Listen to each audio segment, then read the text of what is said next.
guys, see these donuts that I have.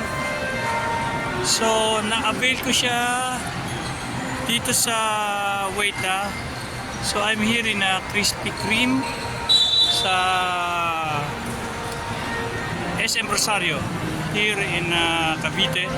So I happened to get this free half dozen donut when I applied for their OG card. So I activated it, and then I've got a QR code.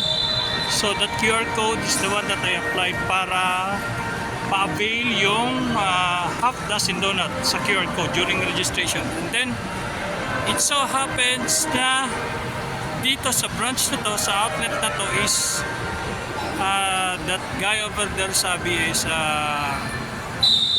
para privilege sa akin for being the first customer to avail the OG card here in SM Rosario.